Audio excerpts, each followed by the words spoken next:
Okay, for our next session, we have Wayne Arthurton and the Apple II's gaming legacy. Thanks, Wayne. Yep. Well, John Romero did my entire talk, so I'm done. No.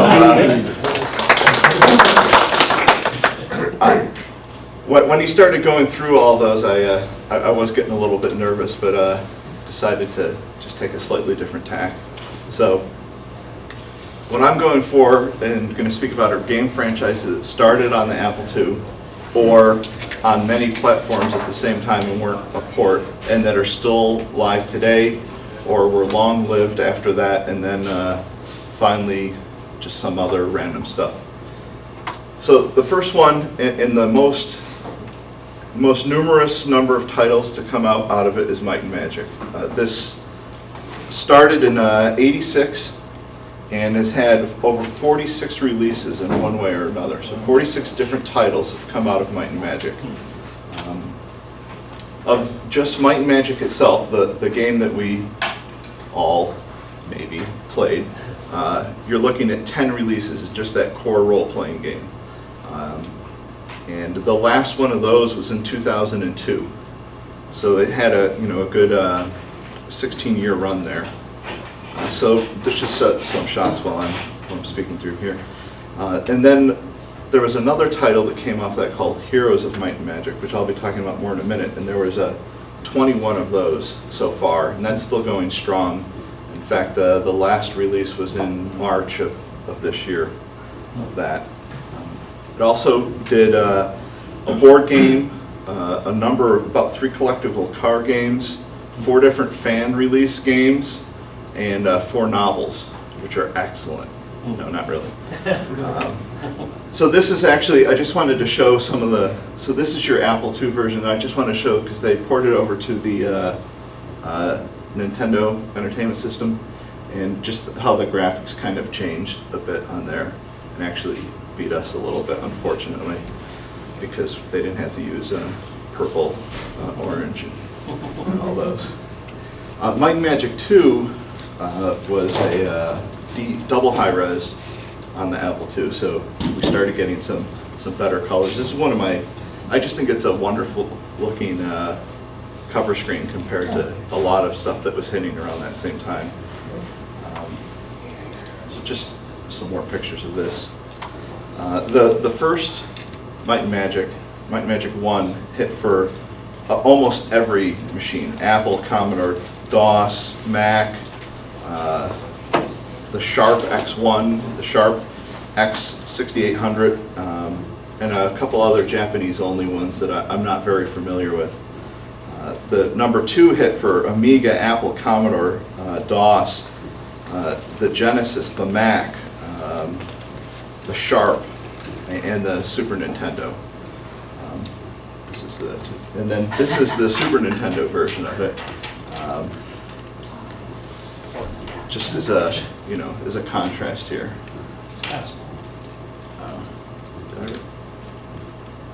Yep. So now we hit Might and Magic 3, and this one was no longer released for the Apple. So we're starting to go into some other ones. This is just your Amiga, DOS, Mac, kind of the Super Nintendo, kind of the last of the, the old-time PC ones. And you can see it's still kind of that, first person. You can turn in 4 directions, and you see everything in a flat screen. Here's a version of it for the Sega CD that I think only came out in the Japanese version. I'm not 100% sure. I haven't been able to track that down. So then we start coming into the DOS only ones, the more modern ones. And Clouds of Zine, which is the 4th one, is the first one of those. And you can tell there's a substantial jump in the image quality. Started getting some auto mapping, and then we went on to the next one, which came out just the next year after that. That's Dark Sides of Zine. Again, it's almost exactly the same interface. And the wonderful thing about being the exactly same interface is that Clouds of Zine and Dark Side of Zine could be installed together at the same time to create something called World of Zine, which had both of those and a way to get back and forth between them, and additional content. And it came on a, so I lost my note. It came on a CD, so you can actually have spoken speech for the first time in the game where it was appropriate. So I actually consider that a separate release because they really upped the notch there. Do you have any idea what year that would be? That would have been 94 or early 94 or. Yeah, it would have been 94 is when I... This is only on DOS? This is only on DOS, though I did see a note that it's on Mac as well, but I couldn't find that. But again, the one thing to say about any of these, you can still run on a Mac in DOS box. They work really great. Yes? Yeah, for these classes, I played it on the Mac, so. Okay. The DOS box works pretty well? For these games, it works really, really well. So this is just a shot from, they added some new intro scenes to there. And, that's the portal you use to get back and forth between Clouds and Darkside. And the auto mapping again, I'm just a big fan of auto mapping, even though I did all those graphs for, like I'm sure anyone who played back then with those dots, I probably still dream in those dots. So then we come to Might and Magic. Oh, it should be 6, but it looks like it's out of order. So we'll just talk about 6, 7, 8, and 9 were the remaining, and they have switched to a more isometric view. It's not really, but so you could play these in your normal first-person turn-based, the way that all the previous ones had been done, or you could do it in a more real-time, and you could look up, down, left, right, not in just those pre-specified directions. And the art continues to get better. Yeah, I missed my 6 pictures entirely. Oh, just some more shots as it gets better. Wait, can you go back one? Yes. German, cool. Yeah. That's quite a Bonus punkte. character. I'm sorry? That is a long word at the top of the screen. Yes. Germans like long words. Character something. Look, when you're taking screenshots off of non-originals, you take what you can get, right? I do have every single one of these games, but they're all at home, so I didn't take screenshots from all those. Yeah, just more of the German. And then this is our final of the true role-playing Might and Magics. And it was 10. And it started looking more like what we consider a modern RPG to look like. Totally. I love the square chins and elbows and hands. It's just something I'm not looking forward to going back to. So now we're going to switch over to another New World Computing. Oh, that was something that I missed. So the Might and Magic, all of the original ones were still written by New World Computing, straight up to the end, even though they were published by 3DO, and then not sure if their final one was done by Ubisoft or not. But King's Bounty is another New World Computing. It's now pretty much considered canon in the whole Might and Magic, but it's also its own series. And this was more of a tactical strategy game, but still had some role-playing elements to it. Boy, that looks like 8-bit Apple II graphics. Yes, it is. So this was 1990, and it was the only Apple II release of a tactical heroes type game, and just another. I like throwing in versions from other guys. I can't remember. I think that might be the Super Nintendo one again. So King's Bounty also was re-released in 2000 and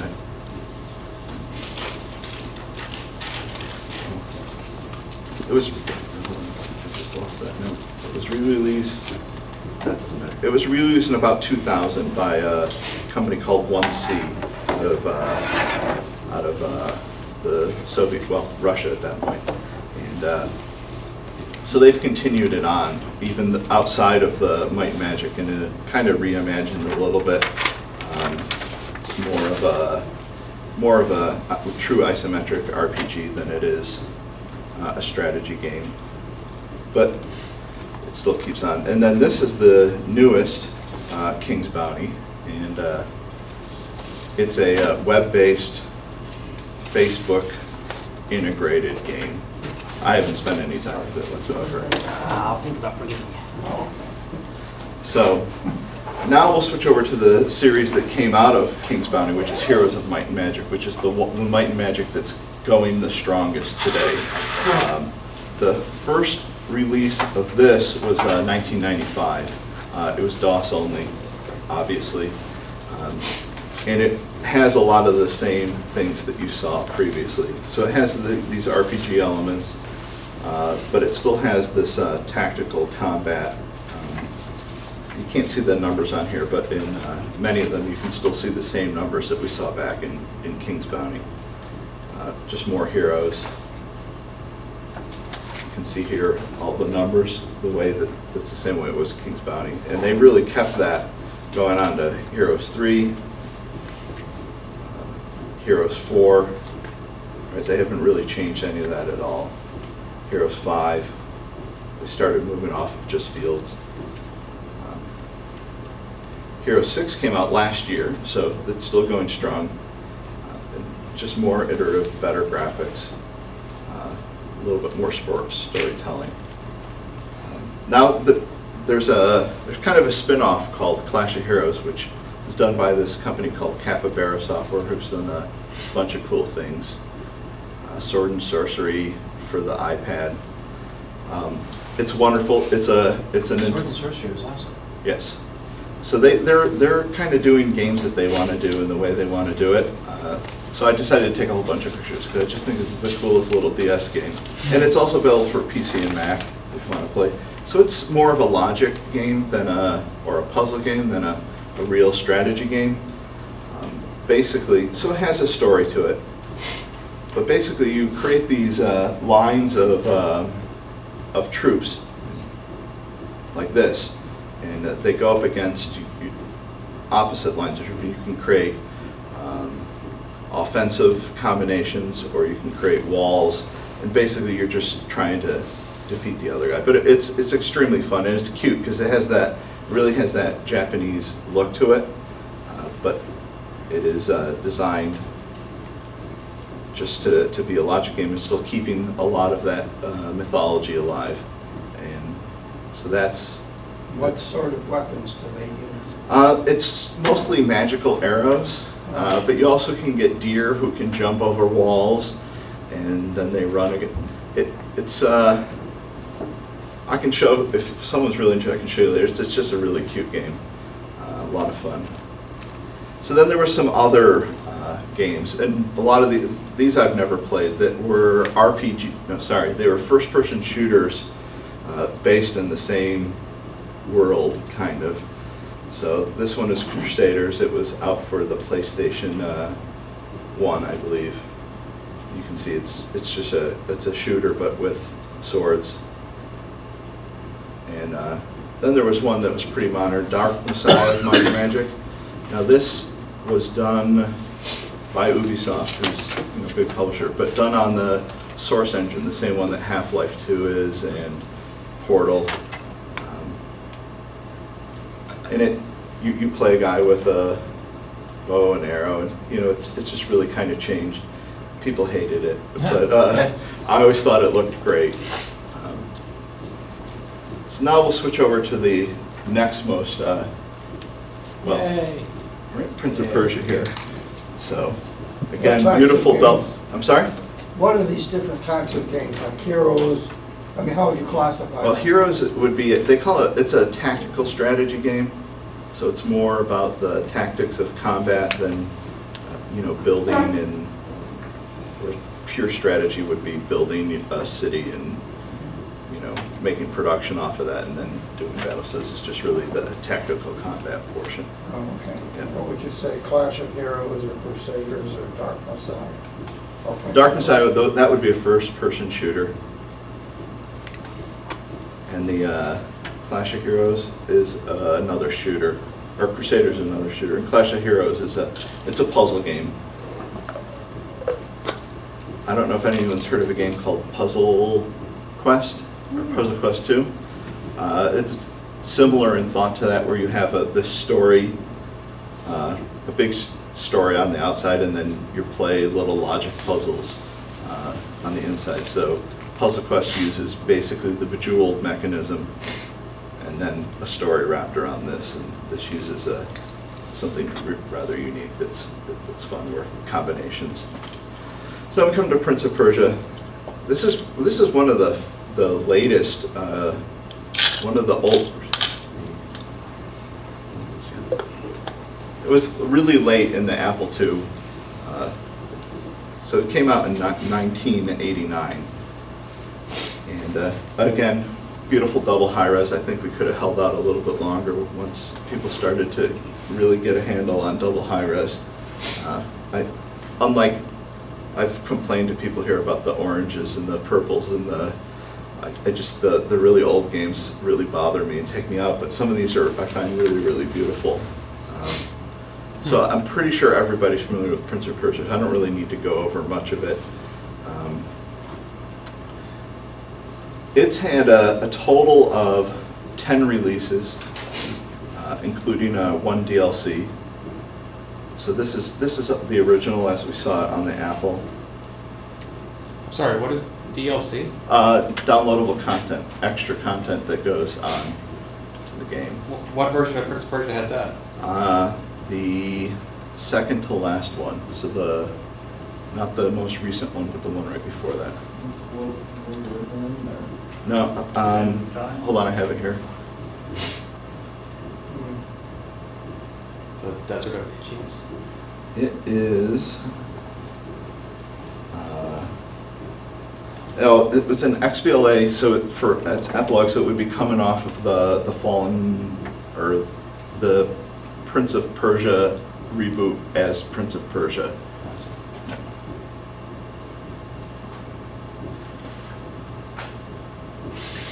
I had actually not heard of it until I was getting the whole list, but I wanted to include for completeness so that no one would call me out in case I got really off.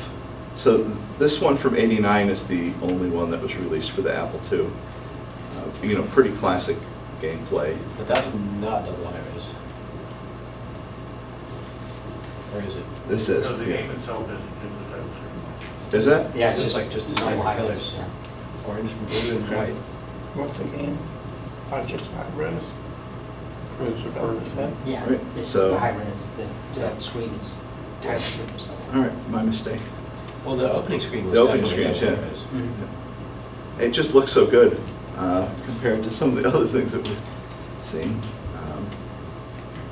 And then there was a Mac version of Prince of Persia as well, and since we're Apple guys, I figured I'd show that, and it's actually quite good looking.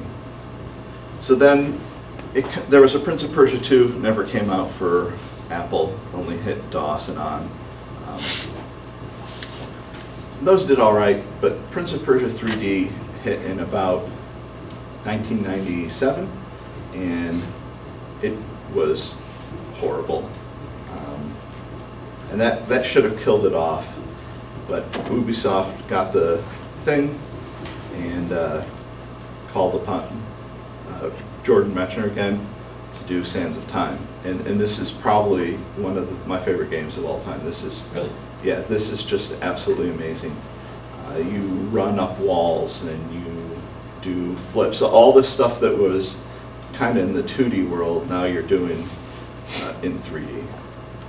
Is it true that you met Jordan Mechner? Yes, it is. Amazing. Yep, I got him to sign stuff for me too. Yep, I even got to talk to him. Sweet. Yeah.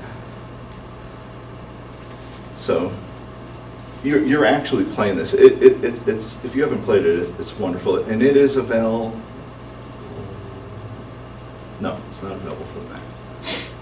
this like a DOS-box game or even more? No, modern than that? this would be, you could do it in Wine, it runs, but there's also a Xbox original, PlayStation original, and it will play on an Xbox 360. I'm not sure, I don't know the PlayStation well enough to know if That it'll do works for me. And it spawned a movie. So I'm just going to show a little bit of the trailer because I think it was incredibly awesome.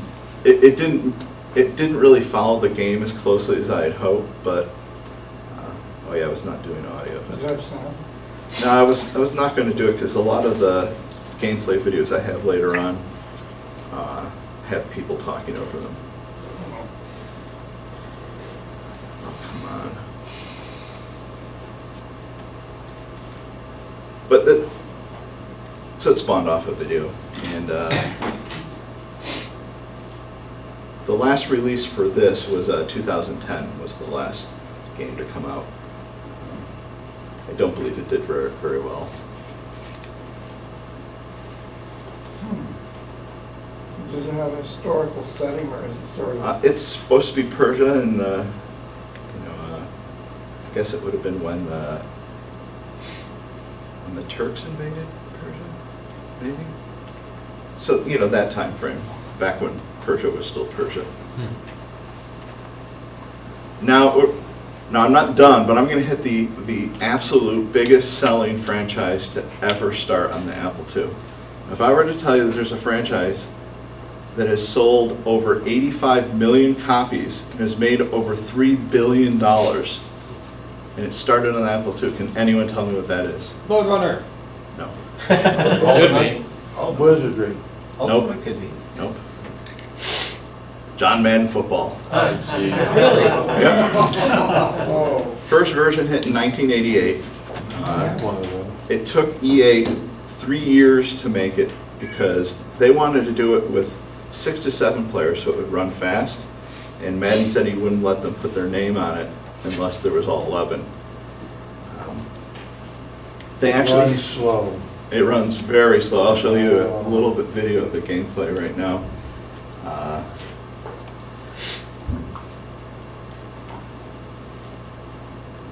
It took 3 years. Bethesda, who we'll talk about a little bit later, who wrote Skyrim, Elder Scrolls, Oblivion, they were actually called in to do part of the engine for it. But then they had a little falling out with EA over because they had their own football game that EA was supposed to publish as a kind of tit and tat for that, and EA didn't. But anyway, the final game was released on Bethesda's engine, and we'll talk more about them later because they've actually picked up a number of titles now from the Apple II.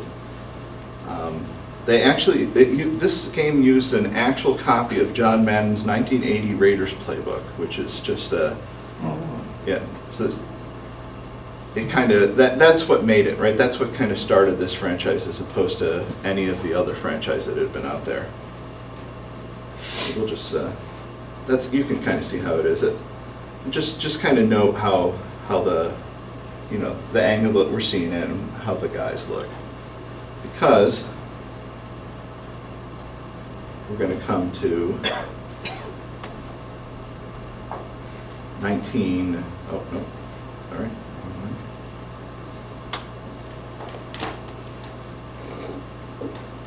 Come to 1994, and this is the John Madden that put John Madden on the map. 93, 94, because EA was able to license from the NFL Players Association the likenesses and names and rosters of the teams in the NFL. players got any money? Yes, They tons. did. Yep. So it also has John Madden doing his John Maddenness talking, which back in '94 was wonderful, exciting, and new. And towards the end of him doing it was just monotonous and very John Madden-like towards the end of his career. It depends, maybe everyone loves John Madden, I don't know. But you can see the play style has changed very, very little from the Apple II days here. Though it runs at pretty much a more full speed. So 94 is it really did it, and it was on the Sega, because what EA did is they reverse engineered how to make a Sega cartridge and get it to run on the Sega, and then went to Sega and said, look, we want to change our licensing $14 a cartridge down to $2 a cartridge because we know how to do it anyway. And then they made a deal, and Sega said, we'll let you do it for $4, but your first, you have to hold off on releasing your first game in '93 until after we release our football game that we have. Which EA didn't do, but they made the '93 version is a little iffy, just because they were trying to appease them a little bit. But then EA appeased no one ever since, right? So then, I just want to show kind of through the years here. This is 2001, so this is about 7 or 8 years later. We start seeing, a lot more natural motion. And one of the things this game has dug deep into football. Players will fight with EA over how they're represented in the stats. Right? They'll look at their stats immediately and start fighting with EA. And a lot of players are invited to come down to do play testing even before the game comes out. So that's 2001. And then the most recent one, which was last year, there will be one this year, is it makes it look like you're a real football game. I mean, this is just the most amazing thing. Someone's going to miss a block or something, so Yeah. someone's going to be unhappy. Yes, yep. So football broadcasts themselves have changed because of Madden. So it was really started with Fox back in 1994 when they first picked up the NFL. They started doing camera angles, and even the bars across the top with the score that had never been there before. And the producers have credited Madden as giving them the ideas on how to do that. Can you watch it at game speed, or can you slow it down to an analytic version that shows how play develops or what options? You can do that on the replay, yes. Yep. And you can do a lot of that. And in fact, the only way to get good is to really analyze how it's. So we still call it a game, but it's really more of a sports simulation. Someone who doesn't know anything about football is going to have a really hard time playing now. Oh, I think that's true. That was true at the beginning, I think. Yeah, at the beginning, and then there was this middle part where it was very gamey. Yes, you're right. And then I noticed the fact when I started losing more than winning that it got. But then you were fired, right? Yes. Yeah. So you're supposed to take this and formulate your own plays and. Well, they have all the playbooks for the teams. Yeah. So you run the plays, and then you can do the tweaking that they would on the line, like changing which guy has the hot route, or shifting based on the defense, or calling audibles. So any of that stuff that happens in a real game, you can do now. And there'll be another version out this year, and it will sell, another 2 million copies in a month. It's a non-stop game.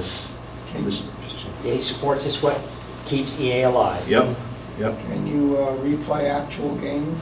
All right, I'll get to that one second. So, since 2004, they've run a simulation of the Super Bowl right before the Super Bowl every single year. And in 7 of 9 times since then, they've predicted the proper winner. Have they publicized it beforehand? Yes, they do every single time. Oh. Yep. Yeah. So that's how you know it's a real simulation, and they just let it autoplay. I believe it's 100 times, and they kind of average out the scores from that. And again, the licensing the players' names and likenesses was the key to switching it from what we saw, being a small seller and very niche like any of your roto footballs are, your stat-based football, to what it is today, which is just crazy. I mean, if you know how rabid people are at buying this game, it's pretty nuts. So then we come to Flight Simulator for the Apple. So this was started at Sublogic That's right. in, hold on, let me get that up, in 1980. But really, it was first designed in 1977 as part of an engineering thesis of the lead developer here. So this is just a, That is slow. yeah. Oh, this is just an animated GIF. But, you know, It was that slow. yeah, it was very slow. So just I got a, an anecdote, normal story about that. I had my Apple II in college forever on cassette base. okay. Got out of college, my first job, and I bought a disk drive. That arrived on Saturday morning at 9 a.m. I sat down, and at 9 p.m. I realized I was starting to get hungry. Yeah. I mean, we've come a long way, as you'll see. So this was the first flight simulator that Microsoft produced. That was no. Yes, this is the first one that Microsoft produced when they picked up the license in 1982, and it became Microsoft Flight Simulator. I don't remember the color. I Yeah. remember it being white, black and white. Yeah. Yeah, I remember that. So we're pushing forward till about 1999 on this one. And then now that one got released this year called Microsoft Flight, and it's pretty beautiful, but it's not as much of a simulator as it has been in the past, but it's still, oh man, I'm not streaming here. Oh no, here. It's not quite a simulator, but it's still fun, and it's free to play. So if you don't know that term, First flight's free. yep, your first flight's free, and then you can pay for planes and mission packs and all that. But you can see that they have some of the elements that we have in other games now with dynamic lighting and, you know. And I've played a little bit. It's fun. I mean, and we've continued on the same game again for. Are these similar at all to anything used in pilot training? So Sublogic did keep their professional line of flight simulators, which they then licensed off to Boeing sometime in the late 90s, I believe. And according to my calculations, this is the longest continually developed game that started on the Apple II. If you want to call 1977 to 2012 whole history. So then we're going to come up to Castle Wolfenstein. I'm going to whip through this because we already heard about Castle Wolfenstein before. New software, 2D. I'm not going to show any gameplay because we saw it yesterday. Then Wolf 3D hit again. You can kind of skip through here. Just a quick show. That's the Apple II version, by the way. Apple 2GS. Yes. Oh, sorry. That's a different machine. It's a different machine. Apple IIgs. And this, just real quick, they had release. Oh, wrong one. This is just a little gameplay. We don't really need to go through that. Oh no, this is the 2GS one. Sorry. Then there was another release in 2009, which is the final release called Wolfenstein. We've changed to a straight up modern shooter. This did horribly, unfortunately, for id. Why do you think that is? Because it didn't do anything new. It had a new engine, but it was nothing new in gameplay. That's my opinion and the most that you can find. I heard some people were put off by the combination of military tactics and magic. It was a rather surreal setting. Yeah, I could see that. Now we're coming to Wasteland. So so this game only had one release ever, and that was on the Apple II. And this was 1989, again towards the end of the Apple II. and it was probably one of the first really good open world role-playing games. There were a couple other before it, but this is the one that really put it on the map. And that means that you can take quests from different places out of order and go anywhere you want, whenever you want. And you can kind of break things where you go someplace and you can't do what you need to do because you haven't done something else first. And now Wasteland 2, which is coming out next year, and I don't know if you've heard, so this was a Kickstarter project. It raised $2.9 million to create a new game. I guess a pent-up demand of what people wanted. And we'll kind of have to wait and see what this looks like. No screenshots or No concept screenshots or art? anything that I've seen. And I'm on the forums and I've been looking. I think I saw a character model, but it was more sketched than actual. Because it'll be interesting to see if they keep the same isometric view. Because Wasteland spawned, so this game Fallout came a little bit later. The same guys, the Interplay guys, but they couldn't get the license to the name Wasteland. Hold on. Yes, to the name Wasteland. So they called it Fallout. So this game is very, very similar. There's even some inside jokes referring to stuff that was back in Wasteland. And it's pretty much the same style of play. There was a Wasteland. Huh? What platform was that? That's on DOS, and I believe DOS only. But again, this doesn't, no, this one was Windows. It's a very early Windows DirectX game. And it runs terribly inside of Wine, but it's doable. It runs fine in any old VM that you have. Fallout 3 was a huge hit. Again, now we're coming back to Bethesda, which was the company that finished Madden. This is the first one that they released. Now Bethesda is also known for open world RPGs. You know, all your Elder Scrolls, your Skyrim, Oblivion. So that we're kind of coming full circle. So Bethesda finishes an Apple II game and comes in, picks up a title, and kind of goes with their strong suit. So Fallout 3, unfortunately, they kind of switched away from that top-down view to more of a shooter view, but it still has this cool open-world RPG feel to it. Fallout New Vegas, which I think is one of Andy's favorites, I haven't played, but it's a lot of the same stuff from Fallout 3, right? Yeah. Just a couple shots of what it looks like. Now we're going to go to Chessmaster. Not kind of cheated a little bit on here, okay? Because it got released for a whole bunch of computers at the same time. So I'm not even. Oh, and so that's the last of the ones with the pictures.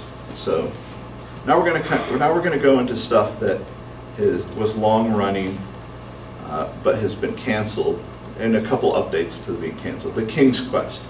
Now, it started as a game called Wizard and the Princess, which was an Apple II game that hit in 1980. But the King's Quest, as we know it, the King's Quest, it wasn't until 1984, and that actually was a DOS game ported back to the Apple II. I didn't know that. That was a little upsetting. So, but we're still going to call it ours because of Wizard and the Princess. And this had the original Wizard and the Princess Press 8 games as King's Quest.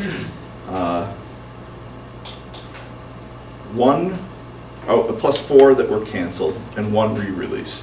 So King's Quest 1 was re-released on a new King's Quest engine.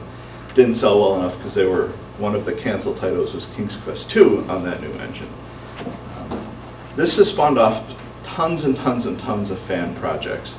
Look, there's at least 7, but there's one to note that's called The Silver Lining, and this is really notable because they were sued because they were calling it a King's Quest, and then finally who owns it? Sierra, is that EA that owns it? I can't remember. I'm sorry, I should have written that up.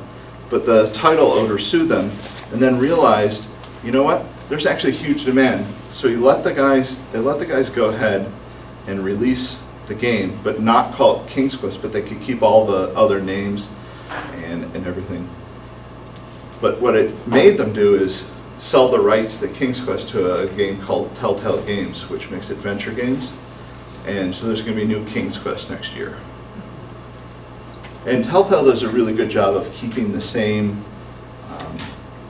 feel of a game, even if it's a totally new genre.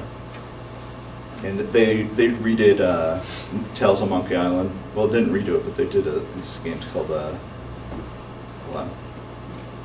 Which one is theirs? There's Tales? Anyway, yeah, theirs are Tales, and then the original was Adventure of Monkey Island. I don't remember. Secret of Monkey Island. And they redid it as Tales, and they're really good. Now we'll just whip through a couple final ones. Wizardry, unfortunately, it ran from 1981 to 2001, spawned 8 titles, and it seems to be dead completely. Well, there was a new one that came out for iOS. Was there? Wizardry has always been big in Japan, Okay. which Romero said inspired Final Fantasy, but there are even like Wizardry animes. All right. Yeah, it was a full movie. Really? Bard's Tale, because it was always one of my favorites, I decided to include it. Even though it only had 4 real titles, only 3 of which hit for the Apple II, and the 4th one was called Bard's Tale Construction Set. It wasn't really a game, but there still was a game in there. That was another long run. And in 2004, there was a reimagining of it that came out for PlayStation, Mac. It's on the iOS.